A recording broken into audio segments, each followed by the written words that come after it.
This fan base is amazing. The city of Cincinnati is amazing, and I wouldn't want to be anywhere else.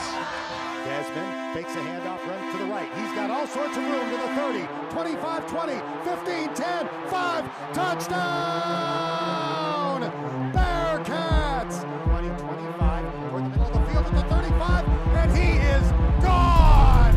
Trey Tucker will take it 98 yards to the house. A nip at night knockout as the Bearcats send a message to the college football world.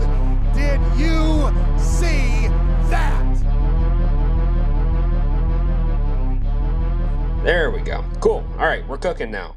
This game, overall, I mean, overall, I want to know how you guys feel. If you want to speak, go ahead, throw your name in the hat, and we'll get you on. But from my perspective, it's the Bearcats did a fantastic job early game controlling. I mean, we were in control basically the entire game until we made a few touchy defensive plays. Of course, I think there was a lot of missed calls on Pitt side too, but ultimately throughout all of that, couple gutsy plays at the end, great play calling there from Satterfield. Whether you agree with it or not, it worked out.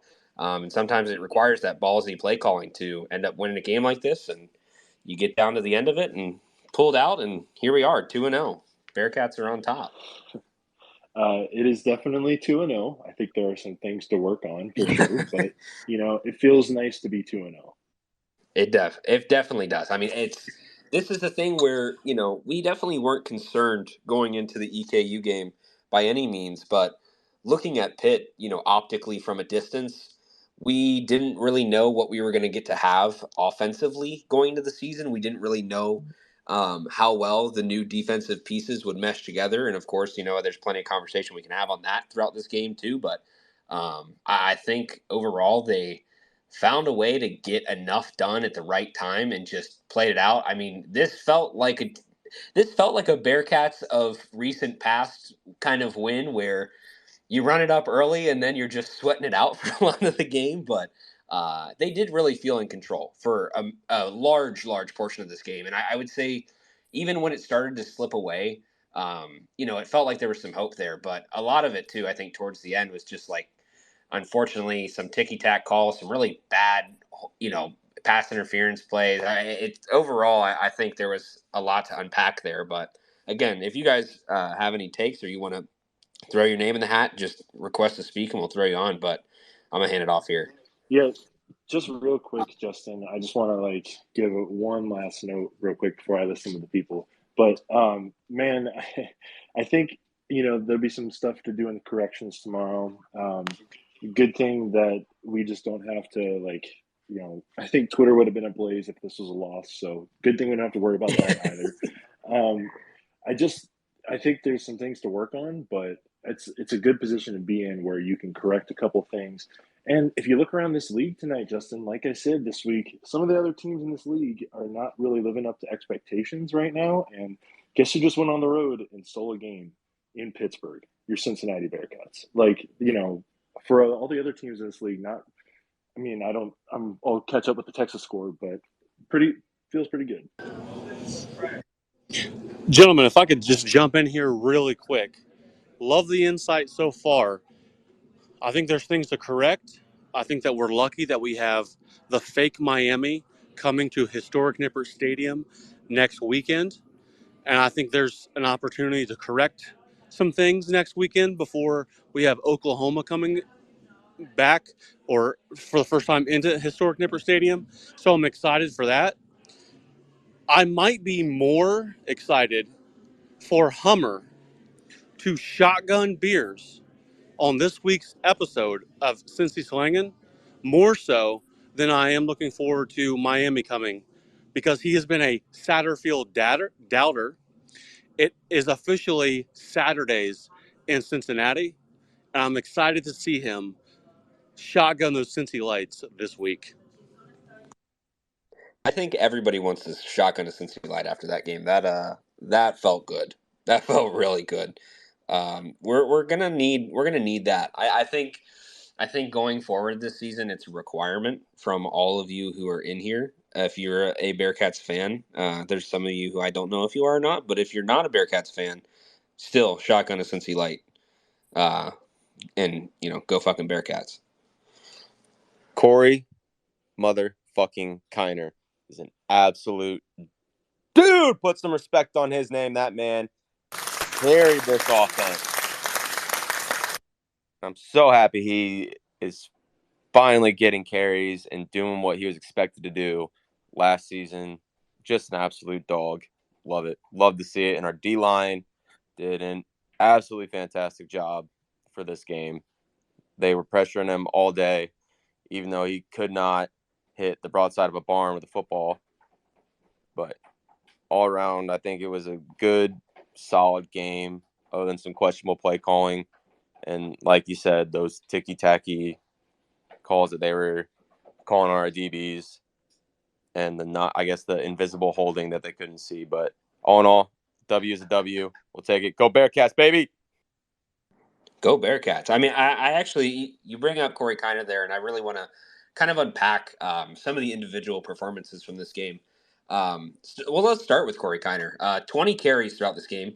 So if you were wondering whether or not he was going to be the bell cow, there you go. I mean, 20 carries is definitely hefty compared to his usage last year. Averaged 7.7 yards per carry and ended up with 153 total yards on a touchdown as well. Incredible performance. I mean, he was running like a man unleashed.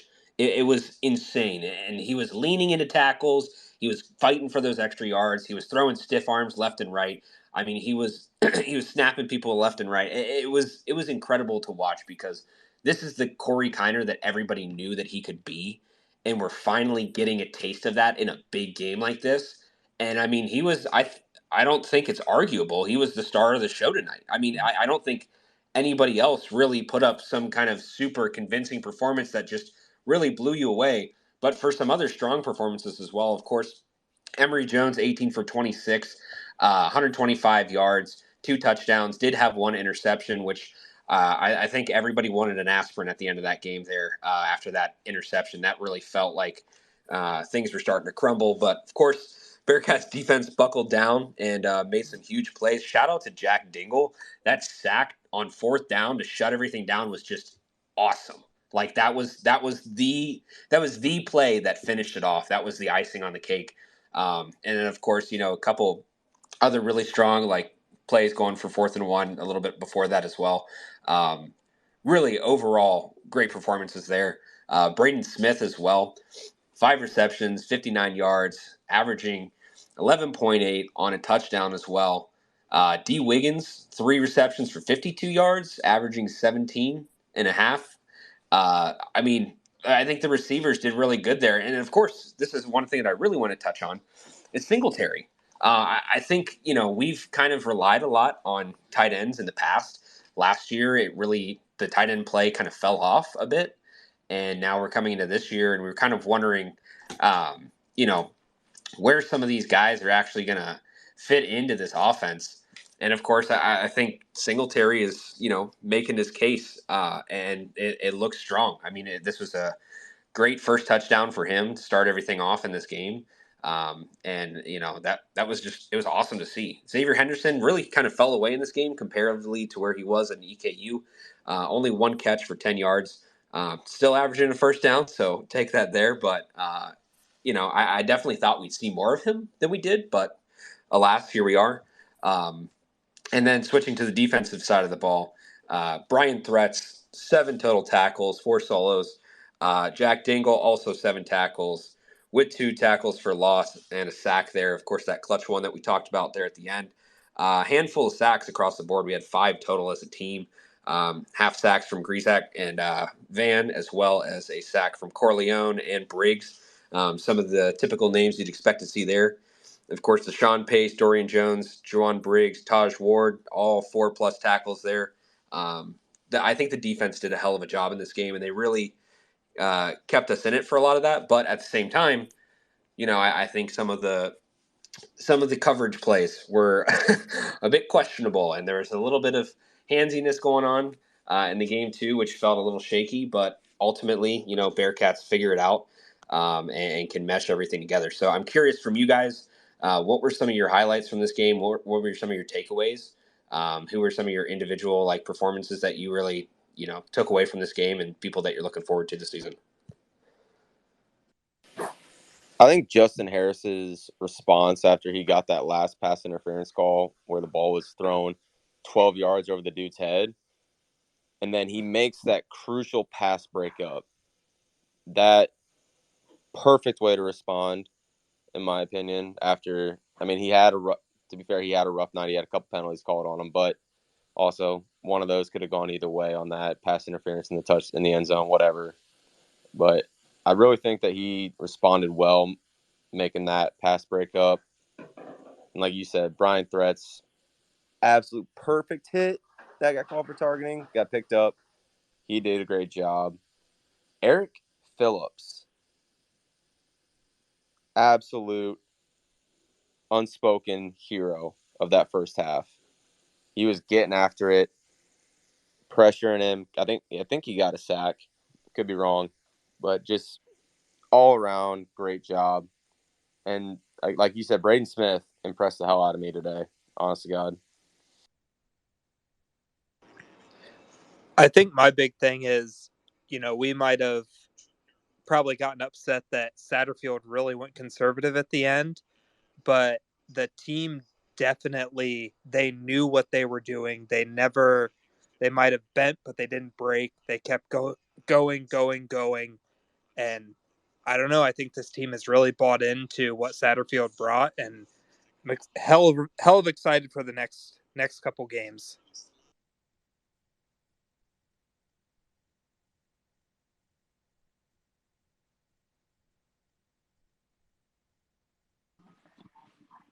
Isn't dead air just the best?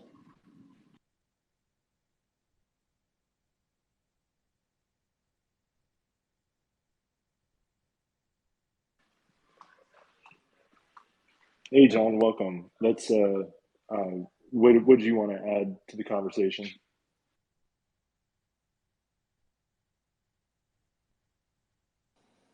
Maybe. Well, John? Well, I guess we'll see if he speaks, but Can you guys hear me? I think. Oh, there we go. Oh, sorry about that. Hey, shout out to VivaLaCats. Shout out to Go Bearcats. Shout out to Cincy slinging. Hey, that's a great win for Scott Satterfield in the Bearcats. That's an away win, top 30 team. Hey, I don't know. I don't think we're going to win the Big 12 this year, but I think we're going to be competitive. Couple takeaways. Hey, Corey Kiner, let the guy cook. I mean, he looked fantastic tonight. Couple of the things that the concerns coming into the season, the O-line and the secondary. I thought the O-line first half was fantastic. I mean, they were opening up holes all half.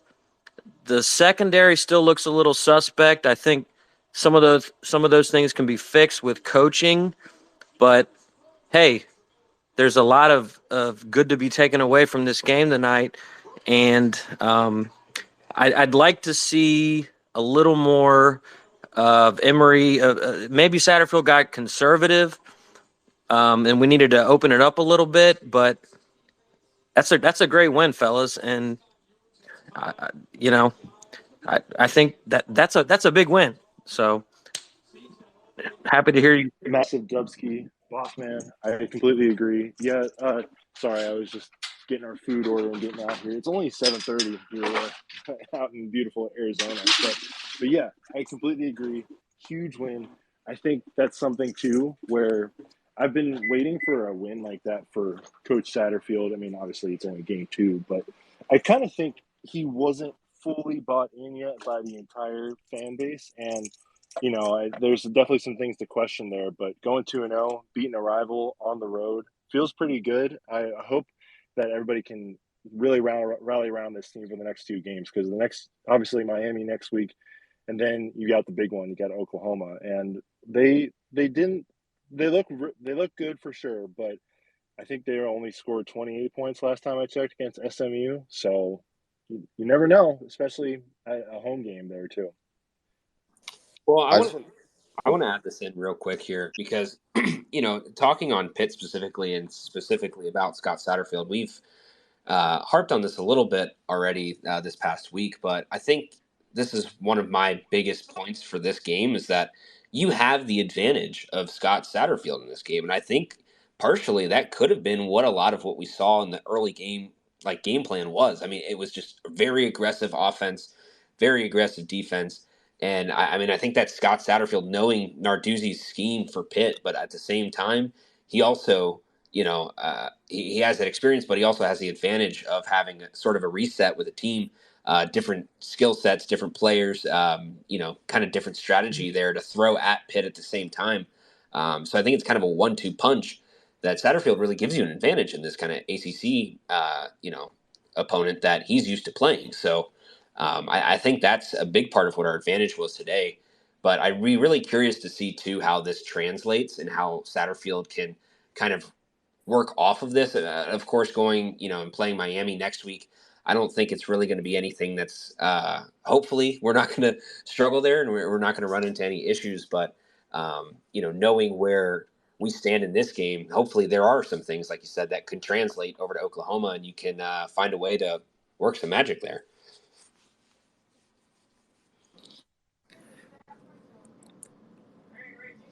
Can we talk about that? Cincinnati was 7.5-point underdogs at one point this week and just blew it out of the water. I mean, there's national disrespect there, and hell, they took it to them. I would love to talk about that. I got them at 8. This is Brandon from the Den. To everything that everyone's just talked about, the Bearcats absolutely brought it to Pitt on the road, and that was the biggest concern. For anyone that maybe you're the most optimistic fan or the least, but you at least thought that they would potentially have a chance to win this game. But could they prove it on the road with this roster that has so many unknowns? And then they come out and they did a 20-point lead, and then they held on. I think that going into Oklahoma, going into conference play, that what they've shown here on the road at Pitt in a, I wouldn't say hostile environment, but it was pretty good for Pitt standards. It was all right. They felt some pressure, and they dealt with it. And they made the plays that they needed to make. They got the first downs. Dante Corey, they dialed up the defensive plays that they had to. I'm coming away with this, texting people like, are we good? Like, are we? Somebody validate this for me. Like, are we good? Steve, we talked about this week. 5.5 wins is going to be smashed.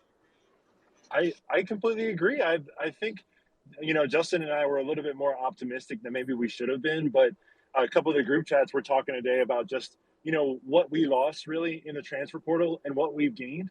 A lot of the guys that left in the transfer portal and everybody was worried about, they did not really play well today or last week.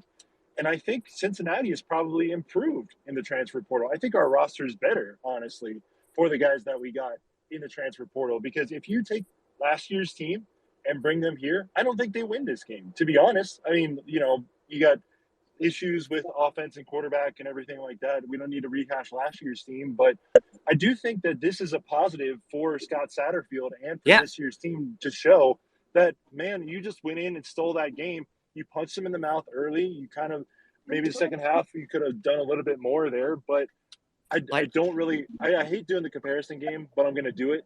I think this team is a lot better than last year's team right now. I'll do that caveat right now. Yeah, I mean, I'm not ready for that, but to your earlier point, Xavier Henderson had 1 catch tonight. Like, there's a lot of skill out there that left to be desired that we could potentially see against other teams. So, yes and no to what you're saying. I don't want to get too hype, but we got a solid roster. Well, this is the time to get hype. I mean, this is a great win. Might as well fucking celebrate it now, while we can before other stuff happens. I mean, I do get it though. I agree. I think it's just kind of I think the Xavier point was well said. I think maybe there was a little bit more to be desired in the passing game, although I understand that Pitt really has some good corners who have played a lot of ball. So I understand, trying to go away from them. Like Hunter said earlier, I think Corey Kiner just really showing up and showing off tonight. I think that was awesome. I'm so happy for him. I think he kind of got the raw end last year as a Cincinnati kid. It just certain coaches were telling him not to do certain things on the field, and you've seen it in the last 2 games. He's been able to produce. So, Matt, I want to get you in here. Matt, what's up, man? Hey, how's it going, guys? Hey, speaking of how the old guys are doing, are you guys watching Fickle struggle with Washington State right now? We've been watching I the hadn't scoreboard been at least. checking at all. Yeah. I knew it was 24-9. Glancing. You'll see that Rice is currently beating Houston by 1. But hey, add another dub to the schedule. UCF needed a last-second 50-yard field goal to win at Boise State. So, I mean, shit, I'll take our kind of blowout win at Pitt because Boise State's garbage and looks good. So Okay, well, we're on it. So let's talk it. I mean, we've touched on it, but let's go into this thing. I mean, with what we've got left this season, we have Miami, Oklahoma. You walk into BYU, then you go to Iowa State. You got Baylor. You got Oklahoma State. You follow that up with whoever's slipping my mind. That's directly after Oklahoma State. Hilton Knight Managers. Then you go at Houston, at West Virginia, and then you got Kansas at home. So that's the rest of your round out schedule. I mean, if you guys are throwing a number out there right now, this is the time. We're in the moment. This is why we do this. So I want to hear the most bold claim that you have. If it's reasonable, you can be reasonable. If it's bold, you can be bold. I don't care. I want to hear it. What's your number right now? If we've got 2-0 on the season, we've got 10 games left in regular season. I'm looking at the rest of that. Oklahoma spooks me. I still think personally that that's a loss. BYU, I'm not convinced of. Baylor, absolutely. I think that's fine. Iowa State, also think it's fine. Oklahoma State, I don't know. UCF, I feel strongly about that we should be okay in that game. And the rest of those final 3, I feel good about too. So realistically, I'm looking back at at least an 8-win season again. And I hit you with 9. Give me 9. I'm at 9. Give pretty it to solid me. at Give this it to point. me, man. I mean, if we're at 9, who do you see being those 3 losses? Oklahoma, the Oklahoma State game, and then a toss-up of any other one. But I'm at 9. I'm at 9 at this point. And that's fair. I'll say it. We only lose to Oklahoma. Let's run the table. Good Lord, man. Good Lord. Wow. Trent, there we go. I love it. That's what we like to hear. I mean, honestly, though, I've watched Baylor. I've watched pretty much every other Big 12 team other than, Oklahoma. Who really scares you?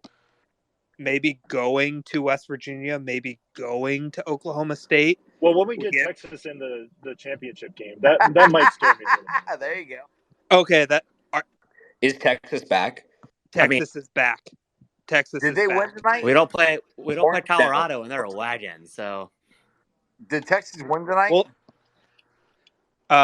they're up 34-24. Okay. 7 minutes left. I'm watching the UFC fight, so I don't know. Ooh. All right, I'm going 10-2. I see the one loss against Oklahoma. Maybe it's Nippert. Maybe. I mean, so can I ask you guys a question? Who did anybody think the Bearcats would start 2-0? I mean, I don't think I did. Did anybody else think that? In my We're most a podcast. optimistic.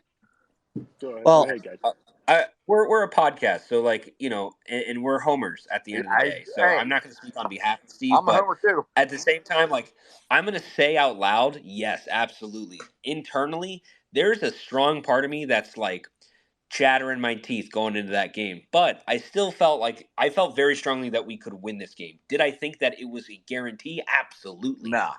But I did not think that we would be 2-0. I also did not think that we would be 1-1. Somewhere in the middle there. But I knew we were going to beat the shit out of EKU. Oh yeah, So there's that. EKU. Yeah, I was pretty sure we were going to win that. It's just, I just the way we've looked is just, because let's be honest, right? We knew our defense was going to be good. It's our offense, and for me, I'm like, I do a podcast every single day, so the offense was the one that scared me, is because everybody's new, all the wide receivers were new, quarterbacks new. I knew our defense was going to be good. I didn't know how our offense would look, and our offense has looked damn good for everybody who really hasn't played together except for two games now. So I want to piggyback on that. I saw a lot of comments on Twitter about how this year's team with Satterfield versus last year's team with Fickle, and how it felt different. And keep in mind, I wasn't able to watch the EKU game, but it just felt like it was a different philosophy out there in a different scheme. Yes. And Night and day. So we'll see how that pans out. I mean, it just felt different. I mean, Corey Kiner just looked like a different player. Can I give you a scenario? What it kind of reminded me of, and I know everybody hates Brian Kelly, which I do too, but it kind of reminded me of Brian Kelly taking – if you guys remember back in the day, Brian Kelly taking over in that Toronto bowl game where we went from Mark D'Antonio from a completely run the ball offense to a pass-happy offense. And that happened in a bowl game. If you guys remember. Man, you're really showing your age there. I'm 48, man. Trust me. I was at the Bearcat games when Tim Murphy was there, and none of y'all were there. So trust me, I'm old. So I'm all. Some of us weren't alive. Yeah, exactly. I'm all good with that. But I mean, that's if you guys remember that's kind of what this is. Fickle was more run the game, run the ball, and play defense.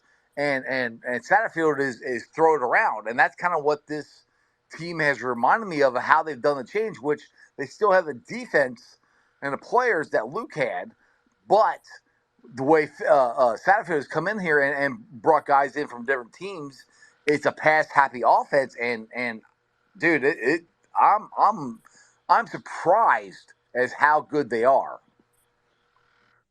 Yeah, I mean, honestly, I think this is one of those games where it felt like we were kind of starting to play ourselves out of the end of it. But at the beginning, the Bearcats were honestly in cruise control, real early on. And that's a feeling that, I don't think that we felt, honestly, in any game last year. No. I mean, except for, maybe the FCS kind of toss-up games.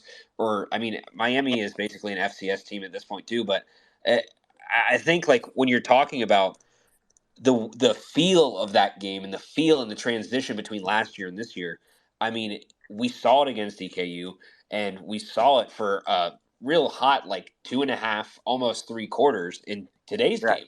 And so if we can find a way to, again, bring that back, put that on Miami, if you can find a way to bring that energy, which I know you're going to do in Nippert, and you're going to play against a really tough Oklahoma team, but that may be flawed, and hopefully you can dial in some of your issues, especially in your secondary and some of those other problems that came up in this game. If you can figure that out in the next game, and you can be dialed in, you got 3 games off the board, and you can be dialed in, Big 12, home opener. Bearcats beat Miami. We talked about this too. I think that's probably your big noon kickoff game. I think if you come out of this game, there's a possibility the Bearcats could sneak their way into top 25 if there's enough chaos. Oh, absolutely. I don't think it's going to happen, but after Miami, I think there's a chance that this is a ranked matchup when you go play Oklahoma. Yeah, absolutely. They could score with anybody in the country right now. That's what is different from Luke Fickle teams in the past. By the way, if you guys are wondering, I do a podcast. It's called Sports Strawberry Ice, live every day at 5:30. So just let you know that. Did anybody see the EKU Kentucky game today? Yes, Trent. Yes, sir. Yes. So the whole Cincinnati doesn't play anybody. Cincinnati schedules cupcakes. SEC couldn't handle them. EKU has got they got a good freaking offense. I mean, look at the quarterback they put in the NFL. They're a legit team. Didn't I just Zach hope some come from there? recruits saw that. That's all I'm saying. I just hope some recruits saw that difference there. Who was the no, I saw this on Twitter and I couldn't remember the name, but someone said that someone transferred to UK and then got smoked on a play. Like who was that? Hardaway. Oh, it's Hardaway. Okay. JQ. Dude, he got smoked. He got mossed, JQ. too. Hate to see it. Hey, I Was he the mean, baseball guy too? No, No, that that was was Snowden. He went to Wisconsin. Okay. He's garbage. Rogosh lit him up in the state playoffs, if you want to know. I mean, hey, this is one thing I want to cover too. So if we're looking at our active scoreboard throughout the rest of the Big 12, kind of looking at where we're going to be matched up, some of the games that we have on the schedule. Kansas, of course, this Friday night managed to beat I don't know, Illinois team. I never know how to measure them. They got beat by But Kansas last night, didn't they? oh, Kansas beat Illinois. Well, yeah, sorry, we were confused. Yeah. There we go. Yes, Jalen Kansas Daniels beat Illinois last Yeah. night. Illinois, You got Illinois Kansas. struggled week 1 against Toledo, who's probably going to win the match. Yeah. That's possible. True. Yeah. I mean, but again, you've got Kansas on the schedule there. You got UCF, who again needed a game-winning kick to beat Boise State on the road. Iowa State, of course, lost the Cyhawk there. BYU took care of Southern Utah. Oklahoma 28-11 against SMU. Kansas State, we don't play them. Utah, Baylor. Baylor came out unfortunately 13-20 in that game against a depleted Utah. Which I guess they were depleted as well for Baylor. Oklahoma State and Arizona State, that one's coming up right about now. And then, of course, you also have Houston, who's in a deadlock match with Rice. It's overtime. They've tied out. Houston scored 21 in the fourth quarter, showing some clutch moves there against JT Daniels and Rice to put away the team that is supposed to be like bottom of the American this year. Wait, that's where JT Daniels went? Oh yeah, you didn't catch that? Yeah, that's some news. That's some Oh my news. I'm God! glad you're on I board had now. so many Georgia I'm glad. fans tell me he's the greatest quarterback ever. Jesus Christ! Yeah. And then of course you got West Virginia and Duquesne, or yeah, I think that's how you say it. But West Virginia is beating the crap out of them, so somebody's in control. Hey, boy. Maybe West Virginia. Hey, boys, I got to go. I'm going to watch this UFC fight, but I appreciate you guys letting me come on here and speak. Go Bearcats. Appreciate you guys. Go Bearcats. Hey, baby. man, dude. Of course, man. This is going to be a great season. This is going to be a lot better than I thought it was. I'm not a down Bearcat fan. You know, I'm not one of those guys who, is always downgrading the program. So I appreciate this. Go Bearcats. Follow me on Twitter, YouTube, all that stuff. And if you guys do this again, I'll jump on again. All right? Go Bearcats. Awesome. Yeah, we're trying to do it every game. All So hop on. I will try to jump on, guys. Appreciate you guys. Take care, man. Yeah. So overall, I think there's a lot of games that felt like toss-ups. Seeing what we've seen so far this season, I think you might feel a bit more confident in the Bearcats, and I think that's kind of the storyline of the day. You walk out of that road game at Pitt with a bit more confidence and a bit more swagger to your step.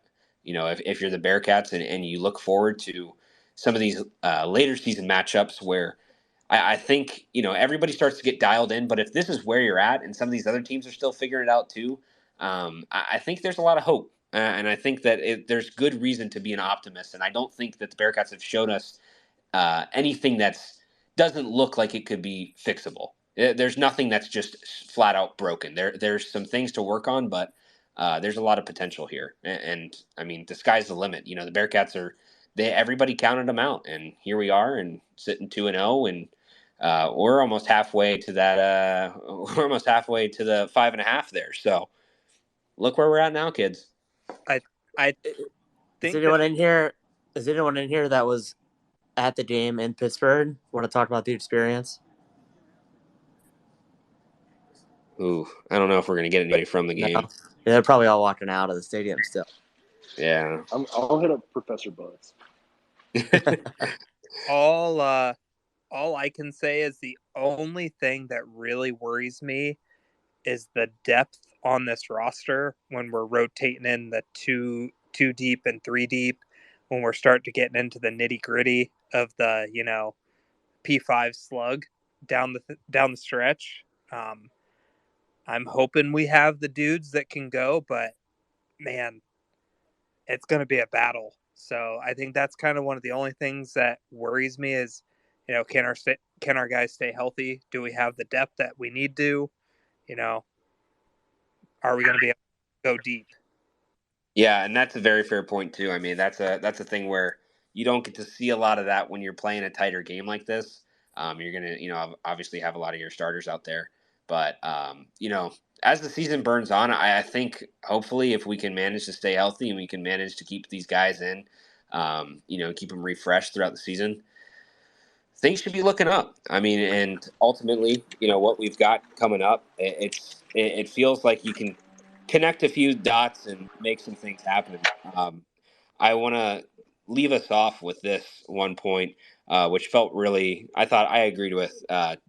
At Danny McMahon 4 left a comment in the space here for us that just said, this felt like an '06 to 2009 Bearcats win, like an old classic kind of Bearcats. And of course, you're beating Pitt in Pitt. It just feels right. That's the way it should be, and that's the way it'll continue to be. I mean, we got some dogs, and if you're playing the Bearcats, you better be scared. That's all I got to say. Matt, let me hear from you. I feel like I haven't been able to hear from you just yet. Yeah, well, no, I was going to ask, so watching the secondary in the second half, they did not look great. I believe it was 7 penalties for 95 yards. That was one area of concern for me. I mean, it sounds like you guys believe it's going to be fixable. Do you think it's something that a lot of these Big 12 teams are going to exploit? Is it fixable, or are you guys concerned, kind of like I am? So, Justin, I'll take that one. I do think, it's possible that it could be fixed, but I if you're being honest with yourself, I do think that was our one weak spot this year that we all thought might have been, not as good compared to our other spots in the defensive line. And I do think maybe a couple of them were just Justin Harris, unfortunately, helping out the referees and uncatchable balls being turned into PIs. That was basically Pitt's whole offense tonight. And if a better team that has better quarterbacks and receivers gets in there and is able to take over, then that is something that does concern me, for sure. It just, maybe you can adjust that. Maybe that can be probably coached a little bit better. I think Taj unfortunately got burned on that first touchdown by Pitt tonight, and maybe you can teach that better. Justin, what do you think? I don't know. I just I don't really think the talent might not be fully there. Maybe you can just scheme a couple things up. Maybe if we keep the pressure like it was tonight, then you'll be able to get to the quarterback before the defensive back has to make that play. I mean, I think a big part of this, which I personally believe is pretty coachable, keep your hands off. Like, if it's going to get handsy and the refs are going to call it, pull back a little bit. Play up in their face, but keep your hands off and make sure you got your eye on the ball. I know that they made a couple calls there where it's just like, you've got your safeties and your corners. They're playing into the face of the receiver, but they're not actually turning to make the play on the ball, which makes it so much easier to call those, PIs versus if you're actually playing for the ball. That's a big part. I think if you just make those turns, you're going to open that up a bit more, and there's a little less room for concern. But ultimately, I want to propose this too, because if we think about where Pitt has been, where Pitt stacks up, where everybody said Pitt was, and I don't think they definitely didn't look bad in this game. It wasn't like, I mean, the Bearcats worked for this win for sure. I just wonder if you look at the rest of our schedule and you look at where some of these other teams are. If you've got Miami on here, you've got BYU, who hasn't looked very strong yet. You've got Iowa State, Baylor, Houston, West Virginia, Kansas. Do you really think any of those teams are better than Pitt? And if you don't, I think you're going to have some toss-up games. And, of course, some of those tough ticky-tack calls can get you. But ultimately, I think those are a lot of winnable games. And some of these, issues that might come up, if you just if you whittle down a few of those and just get really dialed in, I don't see why you're going to struggle with most of the teams on our schedule this year. We have Yeah, a schedule. I have to I have to cut in real quick here to answer a little bit of Matt's question and a little bit of what you're saying. I have a weird feeling about this Pitt game in the sense of Indiana in 2021, where I was really concerned about the Indiana game more so than the Notre Dame game, and then that Indiana team just wasn't it. Michael Penix just was not it, and I'm not gonna get all in on that, but I have a weird feeling about this Pitt team. Jerkovich was bad tonight. Like he threw a lot of Yeah, shitty balls, and he was and throwing a and bunch of ducks, and I mean, if you notice too, the one I saw him getting frustrated because I think some of his receivers didn't run the routes that he was expecting right, them to run. right, and So He was was our pissed. secondary expecting some different results? Like there were definitely issues with Justin Harris. Like there were some things with the secondary that I believe that can be coached, but can also be exposed as issues as we get into conference Yeah, play. hold up. So Let's talk X's and O's real quick. Like we were putting our cornerbacks on an absolute island all game. We were sending 7, 8, and that's why we had so many sacks yeah, and burning the house. so many sacks and so many hurries. But that's why they were getting away with these 50-50 balls. That's what it was. It was just the whole second half was just fades the entire time. And instead of 50-50, I thought we did pretty well defending it. It was more like 25-75. Their quarterback was 10 for 32. That is hot garbage. So That is real rough. yeah, Yeah. Yeah, I mean he's But a lot of those were good pass breakups too. yeah, no, but no. Someone brought this up earlier this week. I think it might have been Dave Simone. He's a 59% career pass. He's 59% career between Notre Dame and Boston College. Like he sucks. yeah. And tonight we Clear held as them to day. like 28%, which is I think phenomenal. So I think we can criticize Harris a little bit, but I think more times than not he actually won his one-on-ones instead of getting torched. No, I 100% agree because I think, like I said, there was a lot of really good pass breakups and in some clutch situations, especially in the end zone too. There was multiple pass breakups there. Yeah. Of course, you get one or two that just like, all right. I mean, I even think the one that Harris did have in the end zone a little bit earlier on. I mean, that was two guys grabbing on each other the entire time, and then at the end you've got a guy who's got the full jersey in his hand, and yet Harris isn't going to get that call, which sucks, but. At the end of the day, like there's a lot of really good defensive showouts there, and I think there's reason to be optimistic. And I think there is, like I said, reason to be optimistic that we can coach that into that to just dial it in and clean it up. I don't think this is like if there's another thing too, like what I looked at for a lot of the Luke Fickell teams, they lacked some discipline at certain times, and I think some of those it just we racked up stupid penalties, and I'm really curious to see if this is a continual issue for us. But like I said, I'm optimistic that we can fix that because I don't think most games you're going to be having 90 yards of penalties, and I think if we didn't have 90 yards of penalties, this is a 2-score game. It's funny you bring up the Luke Fickell and stupid penalties.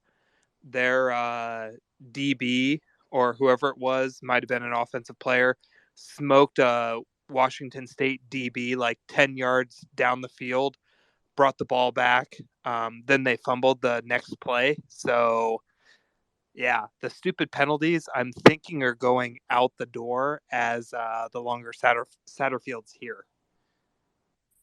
Yeah, I would agree with that. I mean, I think, like I said, we're still very early in the season, and we're also very early in the season with a lot of guys who haven't played with each other that are still learning the system.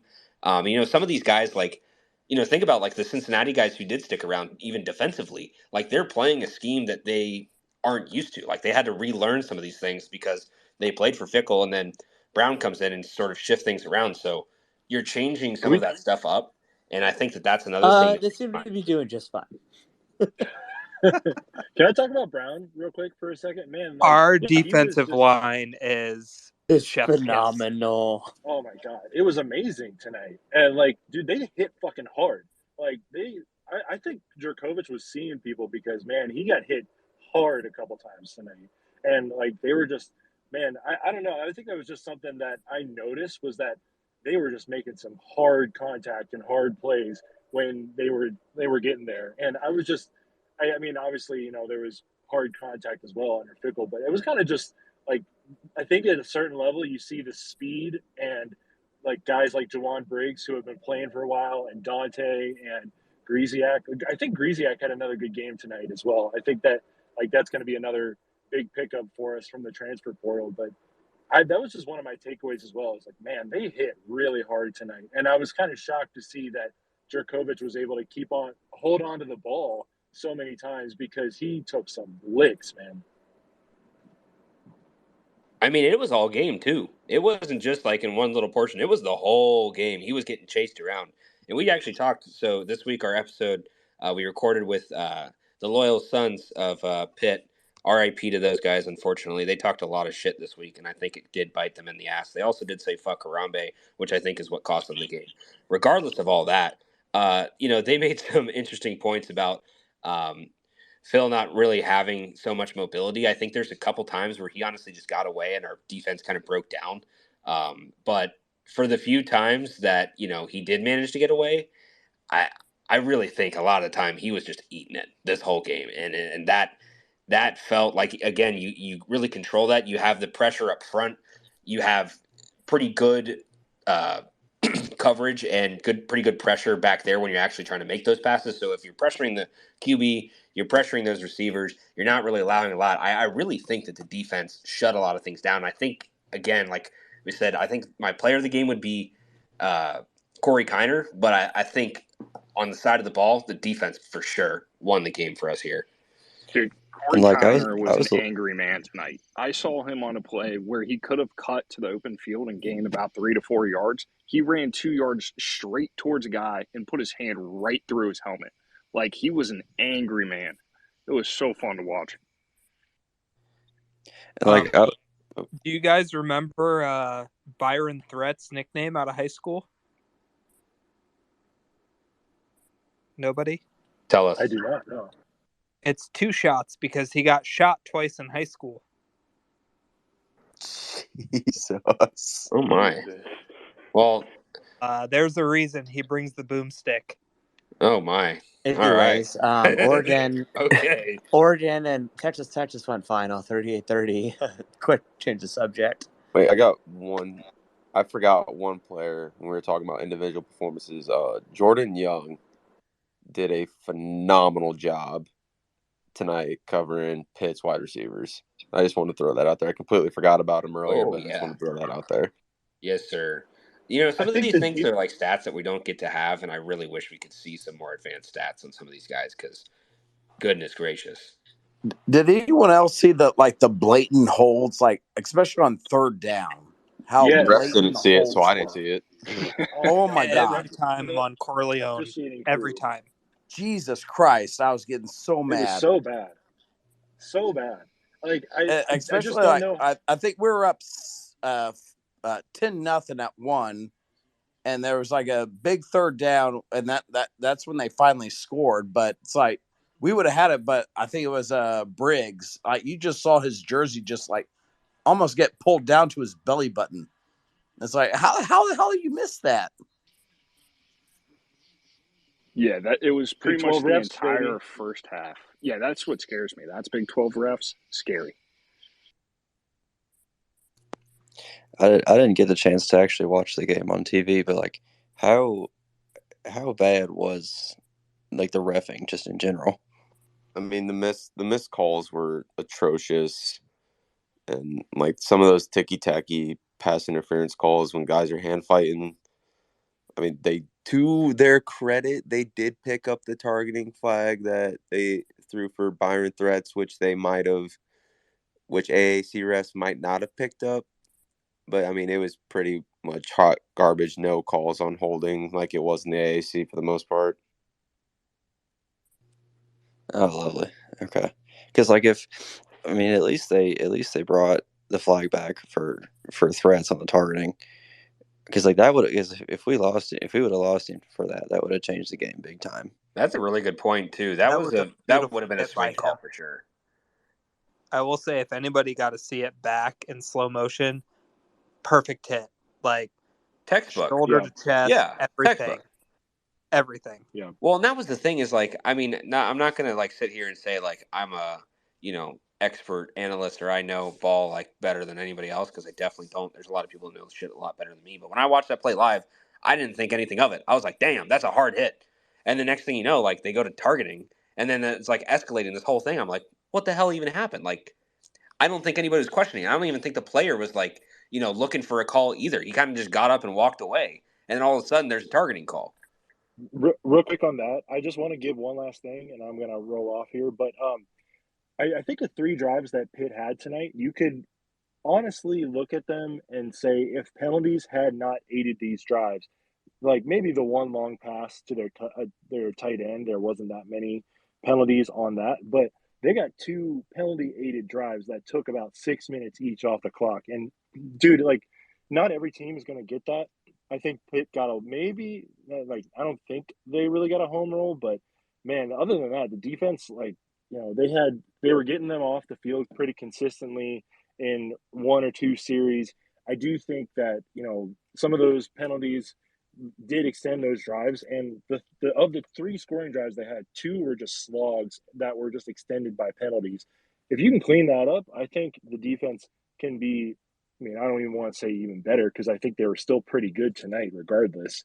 I think the thing that really speaks to me the most about how this defense like reacted is when they had 4th and 9 and like killed any chance. They just rushed 7 and just got to the quarterback immediately. No chance of Pitt even scoring to win the game. So I'm gonna roll off here, guys. But good talking to you. Go fucking Bearcats! 2-0, baby. Let's go. Go Cats! And Washington Hell yeah. State just scored on Wisconsin. Hate to see it. Nice. Oh yeah. Just saw that. 30-22 with 5.5 left to go. Plus, Well, I think Steve heading out of here too is I'm think this is a good point to wrap this up. We've been talking for a hot minute here, so thank you guys for joining us here live. If you've been listening, if you're not joining us live and you're joining us through the airwaves on Spotify or some of our other platforms there, do be sure to keep listening and check us out for our weekly episodes, because we do those as well. So again, thanks guys for listening. Go Bearcats. Remember, Cats. as always, eat shit, Pitt. And let's have a great week here, folks. Let's go beat the crap out of the Redhawks next week. Ring the bell.